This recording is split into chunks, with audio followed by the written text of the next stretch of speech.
स्वागत है आपका अपने YouTube channel study with Aman Kul में।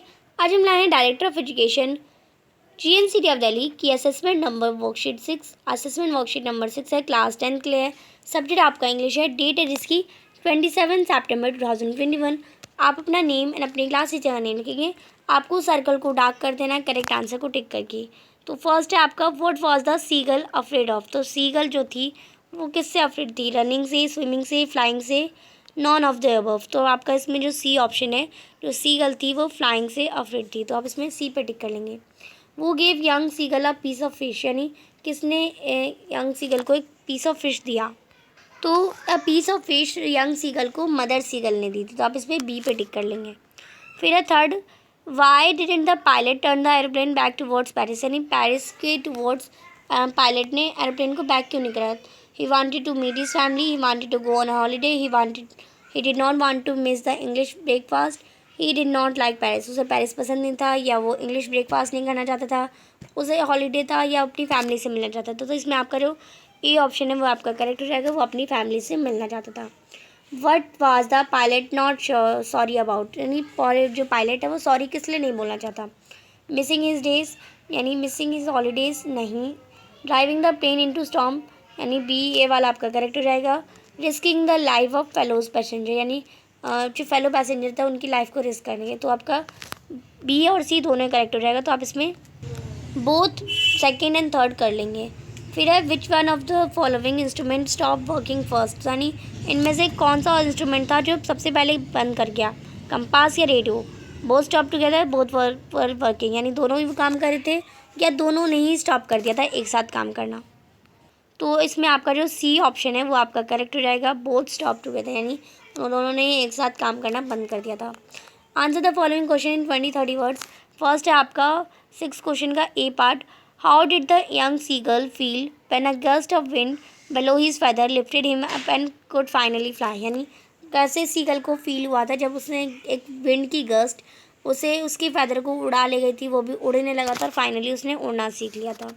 तो आप इसका आंसर करेंगे, the young seagull dived at the fish due to hunger and fell outward and downward into space. He thought of getting drowned, but his wings spread towards automatically. Finally, he landed safely on the sea without any fear. यानी young seagull को fish कहानी तो थी, वो बहुत भूखा था but वो नीचे जाने से डरता था, उसे उड़ना नहीं आता था। वो ड्राउन ये सोचता था कि वो नदी में गिर ना जाए, वो समुद्र में गिर ना जाए, बट ऑटोमेटिकली उसके जो विंड से वो उड़ने लगी और उसने सी पे विदाउट बिना किसी डर के लैंड किया। तो क्वेश्चन नंबर 6 हो जाएगा। क्वेश्चन नंबर 7 देखते हैं।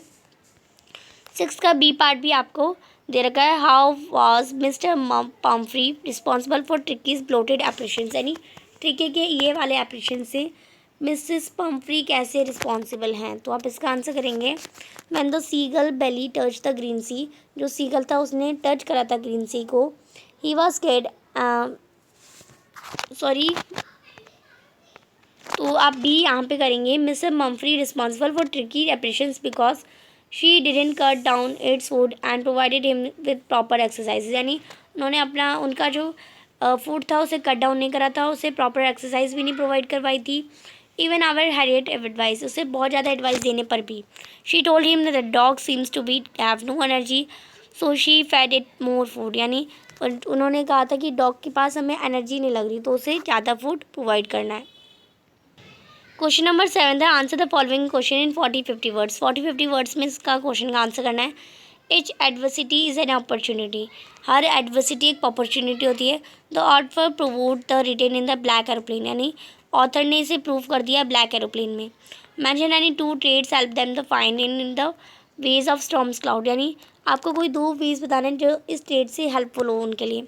तो आप इसका आंसर करेंगे, The stormy night incident proved that the narrator was a brave man who did not care about his life, यानी ये जो stormy night थी जहाँ आंधी आई थी तब नरेटर ने डिस्क्राइब कर दिया, प्रूव करा दिया, ब्रेव बता दिया मैन को कि उन्होंने अपनी लाइफ के बारे में बिल्कुल नहीं सोचा। ही डिड नॉट पैनिक, वो पैनिक नहीं हुए और कामली यानी शांति से सब कुछ मैनेज करा। अंडर द टफेस्ट टाइम, यानी सबसे टफेस्ट टाइम में, which is commendable trade for pilot, यानी जो कि टफेस्ट टाइम होता है पायलट के लिए। Adversity relieved him to brave patient and obedient man, यानी जो एडवर्सिटी होती है वो ब्रेव होती है, पेशेंट होती है और ओबीडिएंट मैन दिखाती है। बी आपको दे रखा है his feet sank into the green sea, यानी जो उसके फीट थे वो ग्रीन सी में सैंक हो गए। And this belly touch it and sank no further.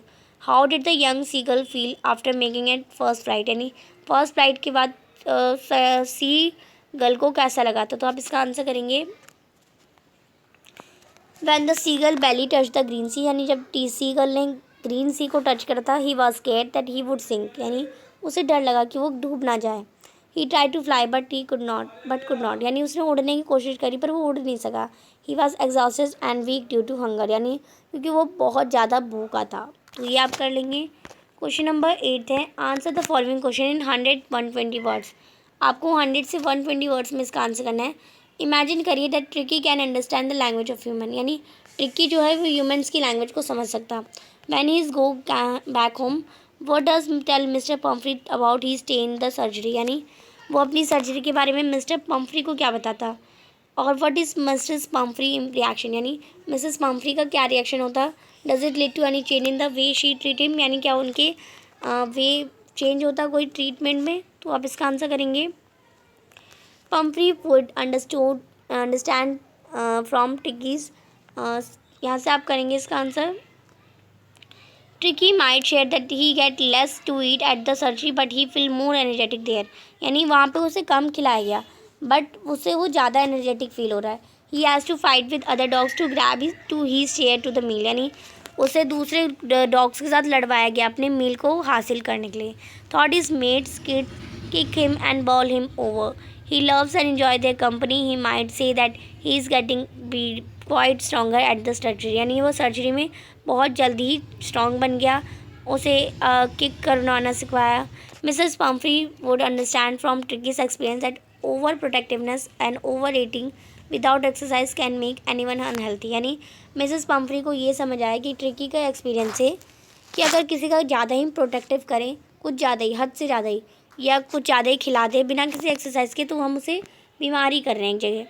We must understand that life is not about eating all the time, यानी हमें पता रहना चाहिए कि हमें समझ रहना चाहिए कि लाइफ ये नहीं कि दिन भर खाते रहो।